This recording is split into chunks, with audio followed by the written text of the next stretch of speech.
Questões como filosofia, psicologia, inteligência emocional, oratória, comunicação, são fundamentais para qualquer profissional e fundamentalmente para quem trabalha com tecnologia também. Porque hoje na indústria, o profissional de tecnologia, na verdade, ele é um prestador de serviço para toda a organização.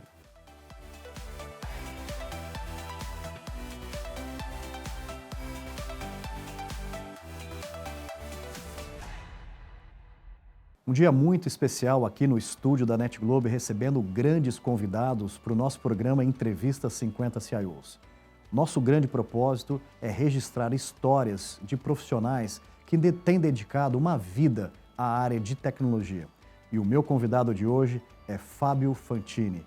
Fábio, estou extremamente feliz e honrado de poder te receber aqui para esse grande bate-papo nosso. Muito obrigado. A honra é minha, Renato. Muito obrigado pelo convite. É uma satisfação poder estar aqui contribuindo e compartilhando com a minha história com vocês. E conversando aqui nos bastidores, eu tenho certeza que nós temos um papo super bacana para poder conversar e principalmente entendendo um pouco da sua história, né? Falando um pouquinho ali do momento de família, momento de juventude, aqueles momentos que marcam a nossa vida com aquelas pessoas que nos ajudaram muito a sermos o que somos hoje. Conta um pouquinho da sua trajetória. Temos muita história para contar. Começando um pouquinho lá de trás, da minha infância, eu tive o privilégio de crescer num lugar muito atípico para quem é um cara que nasceu na capital de São Paulo. A gente brinca que era quase que uma cidade de interior dentro de São Paulo. Então era uma vila, a gente chamava de Vila Fiat Lux, algo como 200 casas. Olha que legal. Era um condomínio, a gente não chamava de condomínio porque era um lugar aberto, né? Então qualquer um podia acessar sem necessariamente passar por uma portaria ou coisa assim. E a minha infância inteira foi na rua, brincando com meus colegas, com brincadeiras de rua, né? Coisas, por exemplo, que eu não vejo hoje a geração dos meus filhos, por exemplo, fazendo, né? Então, todo tipo de brincadeira que você pode imaginar, como pega-pega, esconde-esconde, tinha uma quadra de futebol, onde a gente jogava vôlei, futsal. Que delícia, que legal. Polícia e ladrão, peão, bolinha de gude. Então, assim, todo tipo de brincadeira de rua que você pode imaginar, a gente tinha disposição e tinha parceria para fazer junto com os nossos amigos e amigas, né? Então, realmente foi uma época da minha vida que é bem saudosa. Muitas vezes a gente para aquela pergunta, se eu pudesse voltar em algum momento do tempo, que momento que você voltaria? Eu voltaria para aquele momento, porque a gente sabia que estava sendo feliz e tinha ciência de que aquilo lá era temporário, né? Então foi, assim, eu me vejo uma pessoa muito sortuda de ter vivenciado isso naquela situação, com aquelas pessoas. E isso, de alguma maneira, trouxe para a minha vida uma série de coisas, que é como lidar com as pessoas, porque a gente tinha ali grupos de diferentes pessoas, diferentes personalidades, né? Diferentes idades. Então, a questão de como lidar com muitas pessoas ao mesmo tempo, a questão de abrir mão, muitas vezes, da sua opinião pela opinião do próximo. Né? Então, várias coisas ali que aconteceram naquela situação que eu vejo que hoje eu remeto a aprendizado que foi naquela época. Muito legal.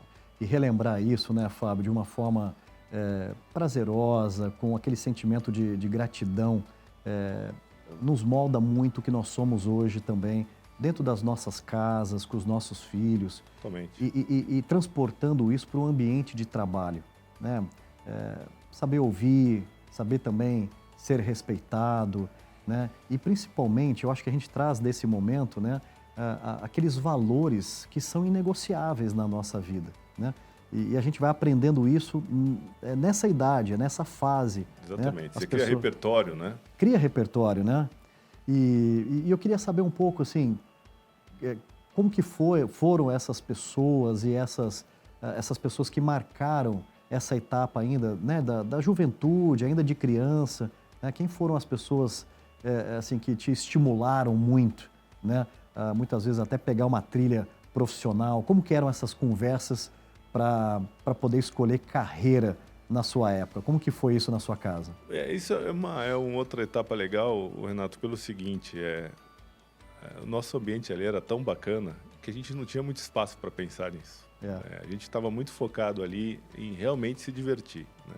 Inclusive, infelizmente, a vida acaba separando as pessoas por diversas razões, né? Mas a gente recentemente, acho que tem 2 ou 3 semanas, a gente fez um happy hour com 3 ou 4 amigos dessa época. Que a gente ficou a infância inteira juntos, né? São amigos desde 5, 6 anos de idade. E é muito legal, porque além de reviver histórias, a relação que você teve com essas pessoas, ela foi tão próxima que você estar com eles novamente parece que você nunca deixou de estar com as pessoas. É muito, muito estranho esse sentimento. É estranho mesmo. Então, sei lá, o Cláudio, o Edu que estava com a gente agora, o Maurício, são pessoas que, assim, fazem parte da minha vida. Infelizmente, a gente não tem contato dia a dia por essas questões que acabam afastando a gente, mas com certeza foram super importantes aí, todos os aspectos aí para o meu crescimento, né? Legal. A questão da escolha profissional, no meu caso, ele foi muito atípico, porque eu estou falando ali da década final dos anos 80, começo dos 90, eu comecei a ouvir falar alguma coisa em tecnologia na casa de alguns amigos. Então, começaram a ter o tal do TK-85, do TK-2000, legal, Apple II, Apple I. Mas para mim aquilo lá eram nomes, eu olhava ali muitas vezes no quarto desses meus amigos, mas não me interessava absolutamente por aquilo, né? Porque eu estava muito mais interessado nas brincadeiras que estavam fora da casa, não naquelas que estavam dentro de casa. E eu via ali o que eles faziam, aquilo para mim não era atrativo, né? Então assim, eu não tinha a menor relação com tecnologia, e tecnologia naquele momento era uma coisa muito distante das pessoas, né? Bom, num dado momento, estava ali com meus 14 para os 15 anos, meu pai bateu nas minhas costas e falou: bonitão, essa vida de adolescente boa de estudar, brincar a tarde inteira e dormir, nós vamos ter que conversar porque vai ter que acabar. Você está começando a crescer, né, e não é assim que a vida toca. Nós vamos ter que começar a pensar no que você pode fazer. Qualquer coisa que você faça, mas nós vamos ter que tirar você dessa vida. E essa foi uma primeira conversa, mas esse processo continuou, né?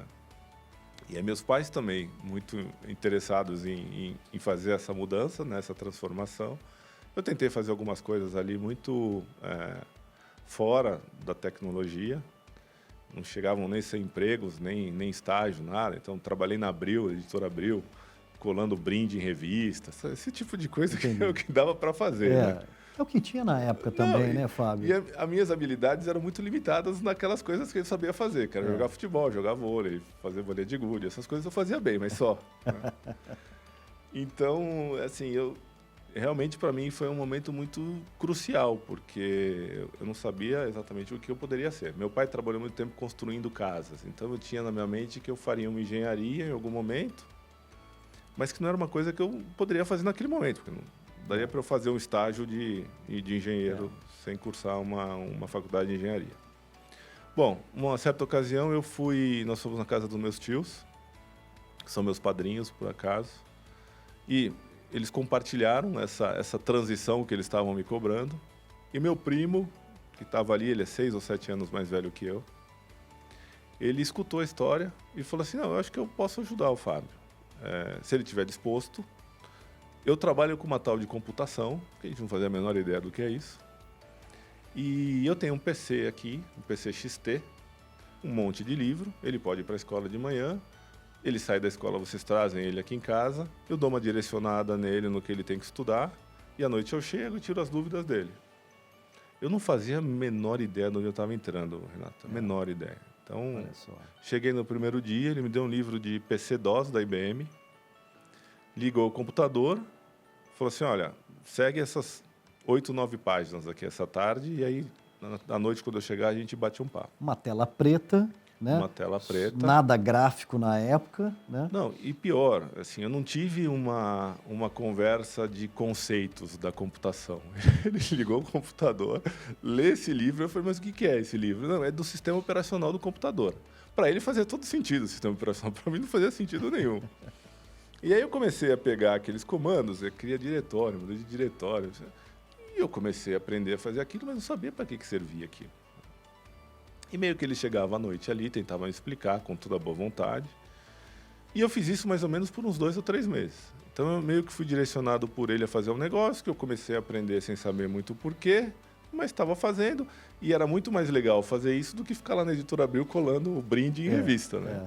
Minha tia estava lá, então minha tia fazia pão de queijo, fazia suco de laranja, então era muito mais bacana.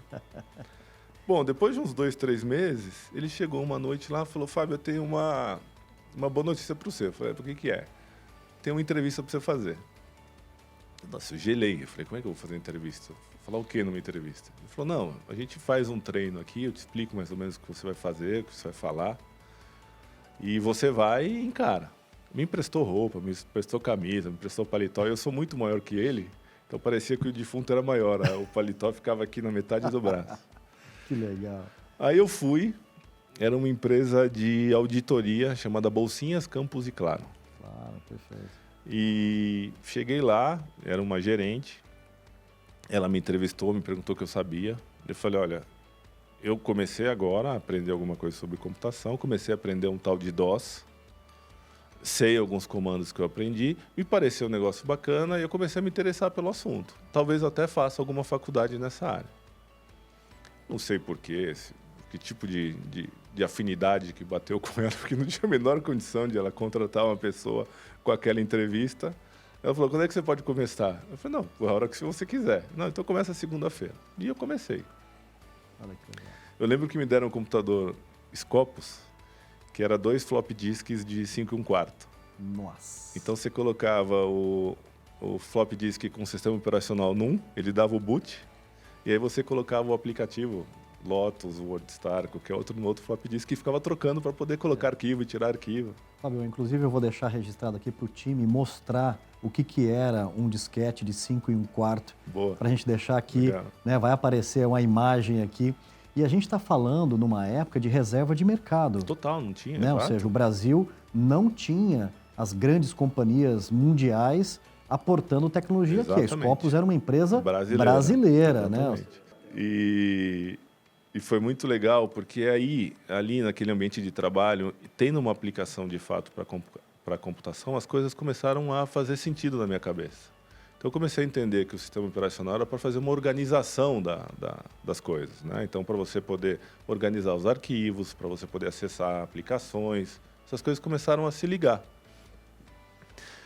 Aí eu comecei a ver, por exemplo, começaram a usar o tal do Lotus 123. Eu ouvi lá, né? Porque eu não fazia isso. No começo eu comecei a organizar arquivos em pastas mesmo, né?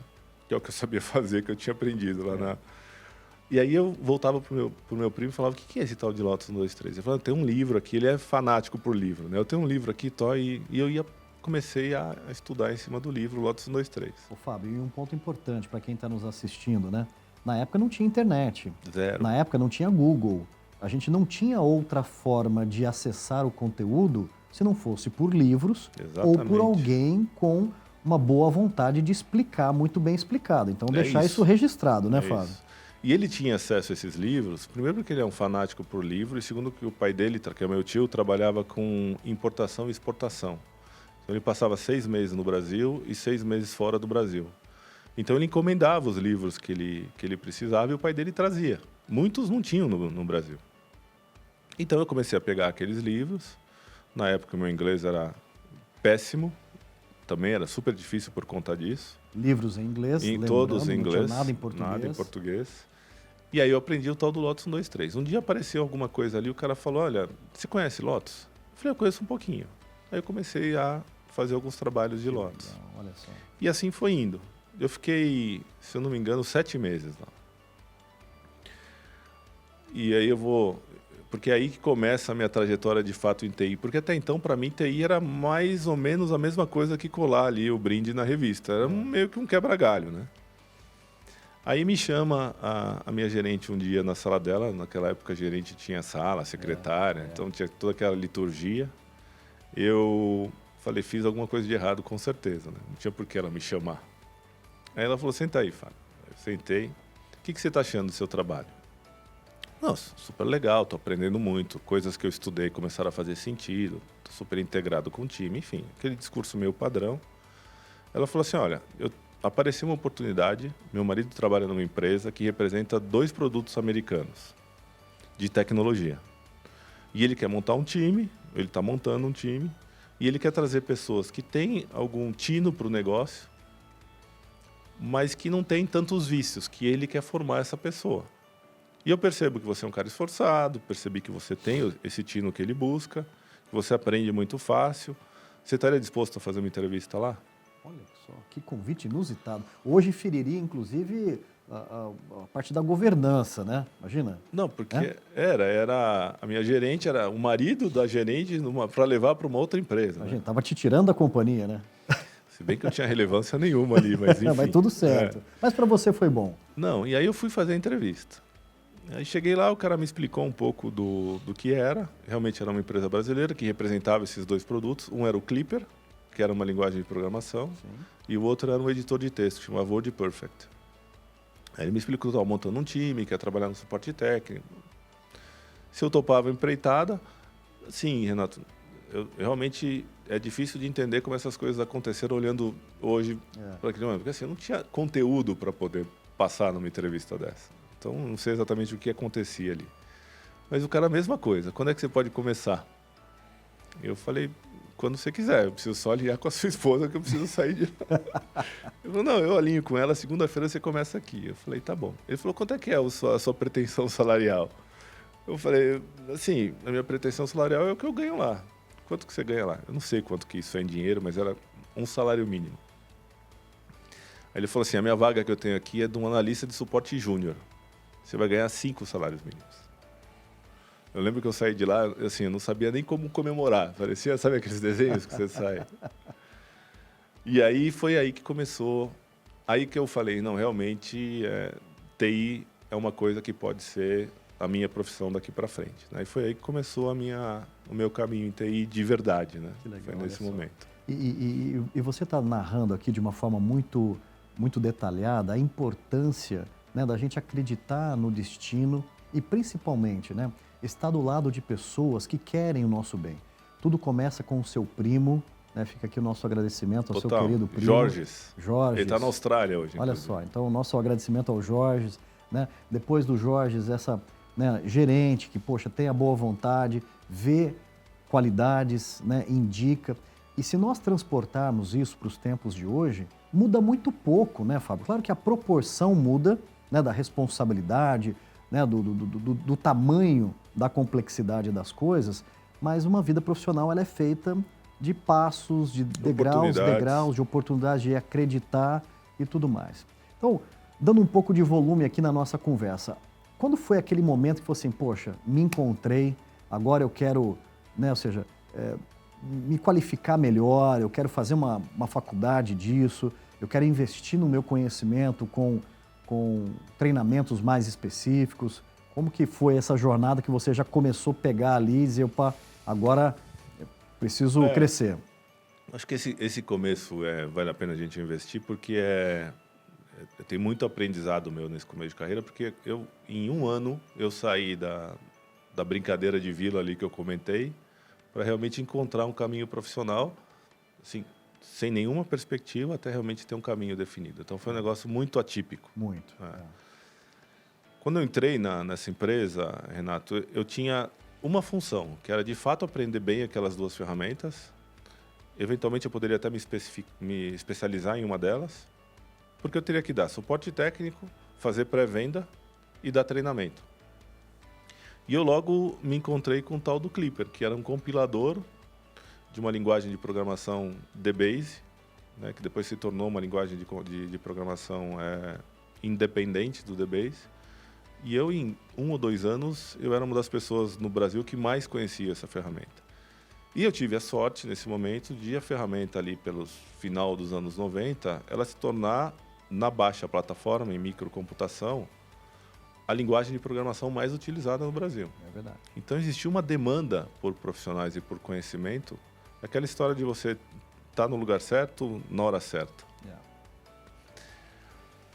Foi fantástico para mim, né? Porque realmente eu encontrei uma profissão, encontrei um caminho. Mas eu tive um aprendizado que foi muito bacana, que eu vou tentar resumir aqui, que foi o seguinte: eu tive uma falsa sensação Na minha cabeça era assim, era o Steve Jobs, o Bill Gates e o Fábio Fantini. Eu estava com a vida totalmente ganha, porque eu tinha um conhecimento ali e estava no momento que todo mundo precisava daquele conhecimento. Então chegou num certo ponto ali, 91, 92, que eu trabalhava o quanto eu queria e ganhava o quanto eu queria, porque eu podia trabalhar sábado e domingo, quantos sábados e domingos eu quisesse, porque tinha o Brasil inteiro demandando treinamento, demandando consultoria para análise de código. Então muitas vezes eu não ia porque eu estava cansado, né? Imagina que eu tinha meus 17, 18 anos, estava cansado. Realmente eu trabalhava de segunda a segunda. Falei, bom, beleza, é só seguir essa vida aqui que, né, é daqui para o sucesso. O que eu não contava é que, num dado momento, veio a transição DOS-Windows, ali em 94, né, 93, 94, 95. Nesse momento eu já tinha passado em algumas empresas, porque essa primeira empresa que eu fui era a empresa que representava a empresa americana. Tá. Depois a empresa americana abriu uma filial no Brasil para cuidar da parte técnica, a gente foi transferido para essa empresa. E depois a Computer Associates, a CA, comprou essa empresa no mundo inteiro. Então eu fui indo junto, né? Eu fui indo nesse processo. Então eu já estava na CA nesse momento. E a gente viu que o Windows era uma realidade, que ia haver essa transição, a gente não sabia quanto isso ia demorar, qual que é o tamanho dessa transição, né? Quanto tempo o DOS ainda viveria. Mas a gente começou, eu dentro da CA, ter certeza de que não haveria uma transição para o Clipper, para alguma coisa, de um Clipper visual, por exemplo. Que o Clipper morreria. E, de fato, o Clipper morreu.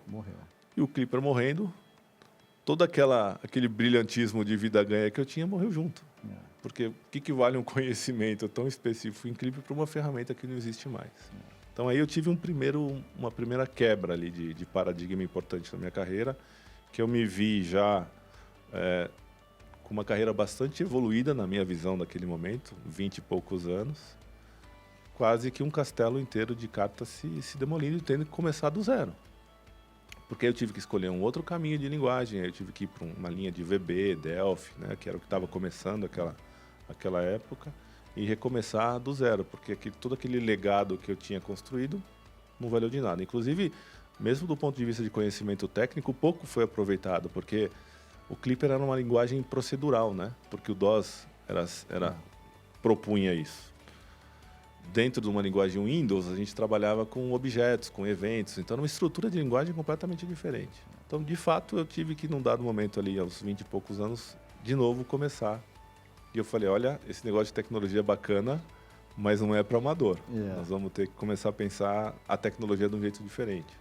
E se nós trouxermos para a reflexão dos tempos de hoje, eu acho que o que você está trazendo dos anos 90 dialoga muito com o que nós estamos vivendo hoje. Sem dúvida. Né? Hoje nós temos dezenas de linguagens, dezenas de possibilidades, e vai muito das pessoas terem essa humildade, né, Fábio? Eu acho que a palavra que cabe aqui é humildade, de dizer o seguinte, eu preciso aprender e reaprender a todo momento. Exatamente. Num timing muito diferente. Você narrou algo que levou 5 anos, 7 anos, né? Aqui nós estamos falando que possivelmente em 6 meses a gente tem uma mudança importante, né, de interpretação. O momento que a gente está vivendo agora é de IA regenerativa, né? A velocidade das coisas é impressionante. E eu vivi esse ciclo, só para completar esse pedaço, de lá para cá, algumas vezes, né? Como você falou, essa reconstrução da tecnologia, ela veio acontecendo ao longo dos anos. E esse aprendizado foi importante para eu achar isso natural, para eu entender que eu tenho que me atualizar dentro da minha profissão. Então, isso foi importantíssimo para o segmento da minha carreira. Legal. Eu entrava exatamente nesse momento na área de tecnologia, Fábio. Esse momento que você teve esse breakdown aí, é o momento que eu saio do sítio, da roça, trabalhando com gado, com trator. É o momento que eu venho para São Paulo e começo, né, a trabalhar com TI. Bem nessa época que você comentou de CA muito forte, né, o início do Windows, né, um pouco da decadência da Novell com Network, né, o início das redes não mais coaxiais, né, e as redes já em Ethernet, né, cabo par trançado. O que foi? Começo dos anos 90. Isso, né, de começo dos 90 e até os anos 2000 foi muito essa construção aí, né? Bem, e você teve uma carreira muito assim centrada do lado do fornecedor, né? E hoje você está sentado numa cadeira como head de TI. Hoje você é um head de TI de um importante grupo empresarial, né, mundial, assim, com uma posição importante de liderança. E como que foi um pouco dessa evolução da sua carreira do outro lado da cadeira, né? Porque você desenvolveu uma carreira em multinacionais muito bacana, você comentou, né, da BASF, uma história bonita, eu vi que você falou isso com muita gratidão também de uma trajetória. Como que você engata novos desafios aí na sua vida, Fábio? Bacana. Eu, nessa cisão, vamos dizer assim, que eu tive por conta do Clipper, uma coisa que eu pensei foi o seguinte: eu tenho que redirecionar um pouco a maneira como eu penso tecnologia e tentar conhecer um pouco além da tecnologia. Então eu me propus e muito fortemente isso para mim era um caminho bem determinado mesmo, eu me propus a conhecer processos de negócio. Então, naquele momento eu tomei a decisão de não mais trabalhar do lado do balcão da tecnologia e trabalhar do lado do balcão do cliente. Então, eu me propus a tentar me colocar no mercado, dentro de uma indústria, e poder conhecer os processos de negócio de uma indústria o máximo possível.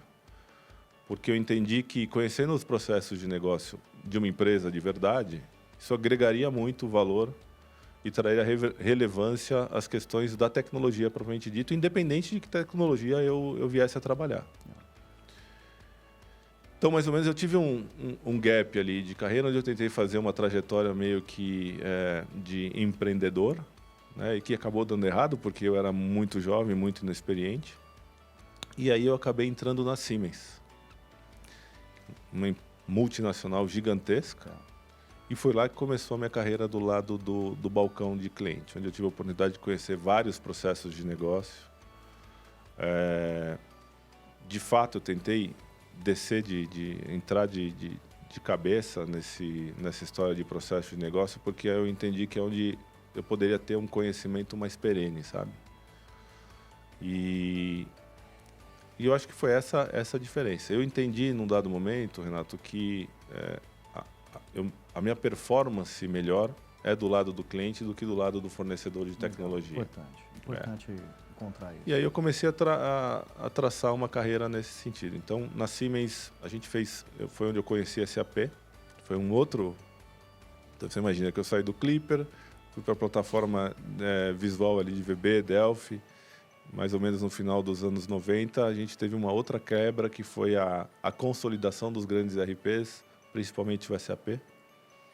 Então, isso pré-bug do milênio? Pré-bug do milênio. O primeiro projeto do SAP foi em 98. 98, ou seja, já tinha aquele estigma do bug do milênio. Vai acabar o mundo. Aquela coisa, vai acabar o mundo. Exatamente, né? Eu estava mais ou menos nessa transição de novo de tecnologia. Então, me tornei um consultor SAP num determinado momento, dentro da Siemens. A gente fez algumas rodadas de implementação, porque a Siemens era gigantesca em relação a unidades de negócio, né? Primeiro ela fez implementações individuais em unidades de negócio, depois ela consolidou tudo numa implementação só. Eu participei desse processo todo, em diferentes papéis. E, num dado momento, a Siemens tomou a decisão de trazer para o Brasil uma unidade de tecnologia para vender serviço de implementação SAP. Então, também, meio que eu estava prestando serviço para a Siemens, mas voltei um pouco sem querer, né, para o balcão da prestação de serviço em tecnologia. Não era isso que eu queria e eu acabei conseguindo fazer uma transição para a BASF, onde eu consegui continuar a minha trajetória. Também, na BASF, eu tive a oportunidade de exercer diferentes papéis dentro da TI. Trouxe uma bagagem muito interessante, porque eu entrei por e-commerce, depois a gente construiu uma estrutura a gente chamava de Customer Services, mas nada mais é do que uma estrutura de Business Partner, que é a relação com os clientes. E eu fui exercer esse papel numa unidade de negócio, que é a unidade de negócio de tintas da BASF, onde eu tinha que conhecer da produção ao laboratório. Que legal. Então, de manhã eu tinha reunião com o gerente do laboratório, à tarde eu tinha reunião com o gerente de planejamento de produção, por exemplo. Então, assim, me trouxe uma visão de negócio muito bacana. Fiquei na BASF até mais ou menos 2013. Uma longa jornada, ou seja, uma grande escola. Muito. Legal. Basicamente, a formação como líder, né, dentro da área de tecnologia eu tive dentro da BASF. Poxa, que escola bacana. Foi bem bacana.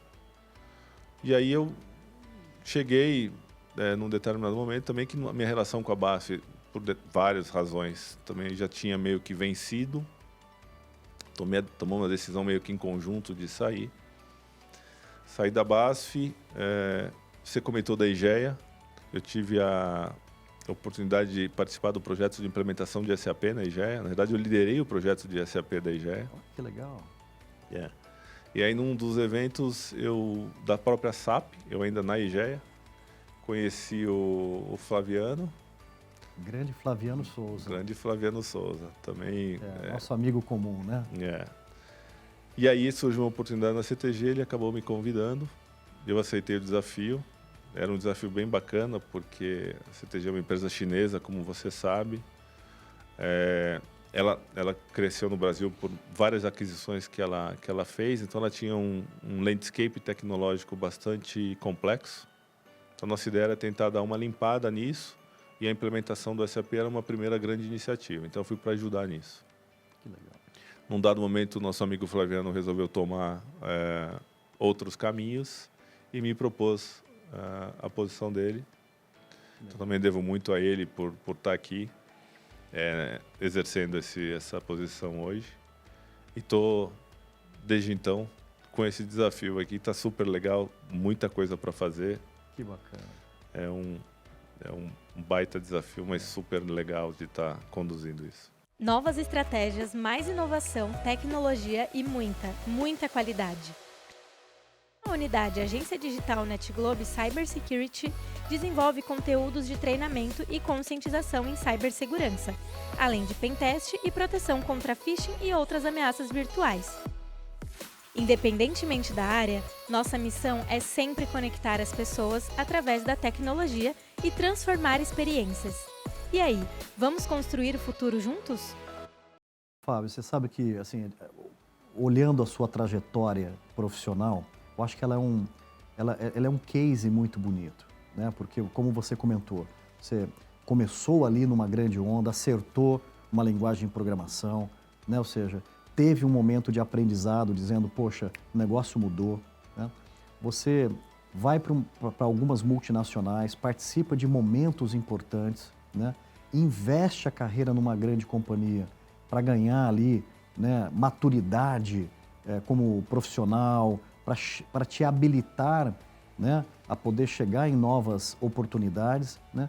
E a oportunidade chega para aquelas pessoas que estão no lugar certo, na hora certa, mas que ouve do seu lado um elemento que a gente trata muito aqui nas entrevistas, né? Que é a importância da gente entender o fator tempo, né? Ou seja, se você quer acelerar muito um processo, pode até dar certo, né? Tem cases que deram, né? Mas assim, a chance de dar muito errado é grande também, né? Então eu vejo que, poxa, você investiu no seu conhecimento, depois você investiu num propósito de um projeto, né? E esteve preparado para poder chegar, né, na posição de número 1 hoje, né, da onde você está. Então acho que é uma reflexão bonita, né, dessa trajetória profissional. Uma história relativamente longa, mas é bacana, né? Você olhando em retrospectiva é bacana. É muito legal. Fábio, eu queria abrir um capítulo agora para a gente poder falar um pouquinho sobre, principalmente, essa questão da importância, né, de ser um líder em TI, né, e desenvolver pessoas. Porque eu tenho certeza que você, assim, o que você almejou, né, o que você construiu, você está colhendo, né? Nem todo mundo vai chegar lá, né? Mas as pessoas têm que tentar e vai ter um espaço bacana. Eu queria abrir esse capítulo para a gente falar um pouquinho da importância de nós, líderes, né? Termos um olhar atento para poder desenvolver essas pessoas, né? Pensar em sucessão. Talvez a palavra sucessão aqui é super importante. Você é fruto, né, de um trabalho importante, né, de preparar uma sucessão, preparar pessoas. E não é sucessão só para a sua posição, né, para as demais posições que estão vindo, né? Como que você encara um pouco essa questão de, né, preparar pessoas profissionalmente, mas também ajudá-las a serem seres humanos melhores, pais melhores, filhos melhores, né, e ter uma vida um pouco mais completa? Esse é um baita desafio, né? Nessa vida maluca que a gente vem vivendo, de vários inputs. A questão da pandemia foi uma coisa que nos trouxe uma complexidade ainda maior num determinado momento. É uma coisa que muitas vezes a retórica é simples, mas a prática é bem complexa, né, Renato? Então, eu venho de uma escola, isso eu aprendi muito no meu momento de BASF ali, de uma relação com a liderança muito aberta, né? De você realmente ter o líder exercendo um papel que é só um papel diferente do seu. Ele não é melhor que você, ele não, muitas vezes até não tem mais estudo que você, não tem mais conhecimento, mais cultura, ele está exercendo um papel num jogo que é só diferente do seu, né? Então a gente sempre tenta prezar muito pela comunicação aberta de fato, pela preocupação pelo discurso do outro, genuíno, por escutar as coisas que os outros acabam muitas vezes querendo compartilhar com você, seja do lado profissional ou seja do lado pessoal.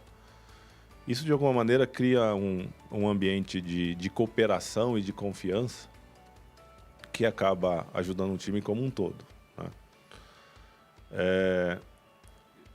Eu sou um pouco prova disso, porque eu vim, né, como você falou, eu passei por várias etapas eu não pulei etapa dentro da minha carreira. E todas essas etapas que eu acabei ocupando foi muito, eu acho que o meu lado, fazendo o meu papel, bem feito, mas tendo alguém que confiava naquilo que de fato eu estava fazendo e que estava disposto a apostar em mim, né? Então, passar para a pessoa que aquilo que ela está fazendo está sendo visto, está sendo valorizado, que ela tem um papel importante nisso e que esse papel também ela pode confiar que eu vou estar fazendo do meu lado, acaba gerando um círculo virtuoso interessante, né? Então, a gente está passando por uma situação lá na CTG agora, de momento, e que a gente vem discutindo muito essa questão de sucessão, né? Como é que olhar para o time, entender as pessoas que de fato têm potencial e que querem, que muitas às vezes nem querem, né? Como desenvolver habilidades, desenvolver a pessoa para que de fato ela consiga almejar, para aquelas que de fato almejam isso. E eventualmente mostrar para elas que oportunidades aparecerão. Então, eu acho que é um trabalho de construção, não tem muito uma receita de bolo para entregar nesse aspecto, mas é uma questão que a gente tem que construir na relação, né?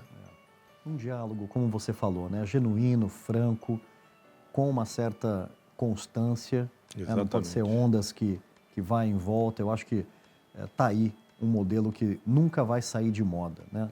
Ser transparente, abrir um diálogo bacana e buscar genuinamente desenvolver as pessoas e aquelas que querem, de fato, né, serem desenvolvidas e seguir uma jornada bacana. Porque existe não vou dizer que é um erro, mas existia um vício, vamos dizer assim, no passado, em que as companhias, para poder reconhecer um profissional, ela tinha um caminho, que é esse caminho de liderança. Então, muitas vezes você tinha um profissional técnico muito qualificado que, para poder reconhecê-lo, você tinha que promovê-lo. E aí, aquela máxima de que você tinha um ótimo técnico e um gestor medíocre, né? Então, as organizações começaram a entender isso e trazer para, principalmente áreas técnicas como a nossa, alternativas para isso, né? Então, você enxergar de fato quem quer exercer uma carreira de liderança e poder oferecer isso para ele e apoiá-lo, mas também poder oferecer alguma coisa para aqueles que não necessariamente querem uma carreira de gestão e que almejam alguma coisa a mais. Então, a tal da carreira Y, carreiras de especialistas, né? Então, hoje, as companhias viram a importância de oferecer isso para você poder preservar pessoas importantes dentro da organização. Que legal. Fábio, a nossa conversa está... O tempo passa rápido. Está indo tão bem, assim, eu acho que você deu tanta riqueza de detalhes que a gente conseguiu passar uma mensagem muito clara aqui para as novas gerações, né? A gente conseguiu mostrar aqui, né, que a gente tem muitos aprendizados nessa jornada, que tem que ter essa humildade, né, de reconhecer muitas vezes a necessidade de mudar o caminho, de pegar um caminho que te leve, né, mais próximo daquilo que você sonha, que você tem como objetivo. sem precisar subir em ninguém, sem desabilitar outras pessoas, porque as coisas vão acontecendo e vão acontecendo de uma forma super bacana, né? Aqui você deixou claro, né, o seu lado de generosidade, né, de reconhecer os amigos, a família, né, os pares, os gestores.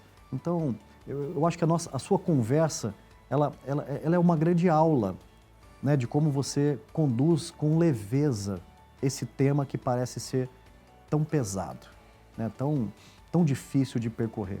Então, eu queria abrir agora para você considerações finais, porque eu acho que a gente quebrou uns protocolos aqui da estrutura tradicional, né, e deixar aqui para você fechar um pouco uma mensagem, ou seja, como que você encara o que é criar uma trajetória profissional em uma carreira, né?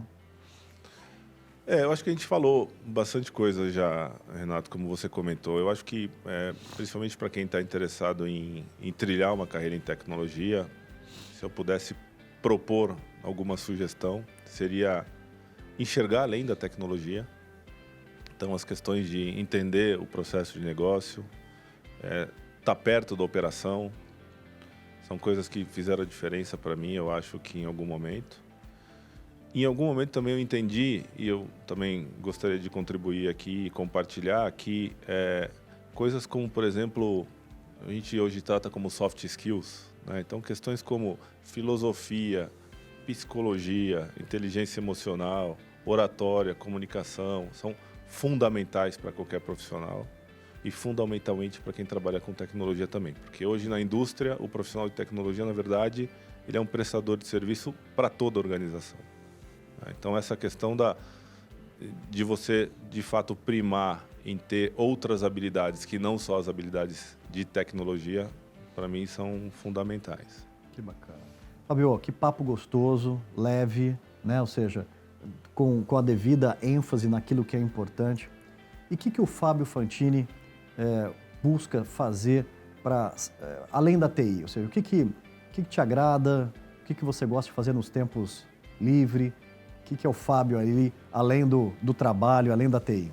Eu sou um apaixonado por esporte. Infelizmente, eu já não posso fazer tanto esporte como eu gostaria. Hoje eu sou um praticante de beach tênis. Beach tênis. Eu sofro muito bullying por isso, inclusive, hoje em dia. Então, mas pela sua altura, né? Ou seja, não sei se o pessoal que está nos assistindo consegue ver, mas o Fábio é um cara alto. Você tem quanto, Fábio? 1,94 hoje. 1,94 jogando beach tênis é quase uma covardia. Né? Ou seja, pum, né? Mas foi um esporte que acabou, eu consegui voltar para o esporte graças ao beach tênis. Eu tenho um problema no joelho, tenho um problema no ombro. E o beach tênis, como acaba sendo um jogo com pouca mobilidade ali, você joga com um parceiro. Então, foi um esporte que eu consegui me encaixar novamente e me encontrei. E uma outra paixão que eu tenho são viagens. Eu adoro viajar, principalmente com a minha família, com a minha esposa. Então, sempre que eu posso, eu valorizo muito as férias. Então, é aquela história... Isso é uma briga que eu tinha muito com o Flaviano. Fica aqui, inclusive, um registro importante. O Flaviano é um workaholic total. E ele é o cara que, muitas vezes, ele prioriza o trabalho e a minha briga com ele era essa. Eu sou, assim, férias têm que ser cumpridas, né? Porque, para mim, é um momento que realmente eu desligo, que é um momento de oxigenar minhas ideias, de estar perto dos meus familiares, de quem eu gosto. Então, é uma paixão que eu tenho. Que legal. Inclusive, eu estou indo agora, em outubro, visitar o Jorges, que é o meu primo que está morando na Austrália, que é o responsável por eu estar aqui desde o começo. Que legal. Boa viagem. Nós vamos estar próximos. Eu, em novembro, vou fazer uma rota parecida. Estou indo para a Ásia também, para Tailândia. Que legal. Então, assim, a gente vai estar visitando mundos diferentes. Nós vamos estar em fusos horários bem diferentes. Eu vou no comecinho de novembro, você vai em outubro. Eu volto no comecinho de novembro. Olha só. Então, a gente vai estar comungando de coisas que nós gostamos muito. Eu adoro viajar também. Adoro beach tênis, apesar da minha altura. Mesmo? Então, temos similaridades aí. Marcar de jogar um dia. Vamos jogar um dia. Bacana. Legal. Fábio Fantini, que alegria poder bater esse papo contigo. Parabéns pela sua jornada, né? Que você siga, né, nessa filosofia de como construir relações, de como tocar negócios e relacionamento com times e com negócios. Muito bacana. Fico inspirado aqui com a sua conversa. Meu muito obrigado. Obrigado, Renato, de novo. Agradeço e parabéns pela iniciativa, que é uma coisa fantástica que você tem feito aqui nesse seu canal. Obrigado. Valeu. Obrigado a você. Parabéns. Obrigado.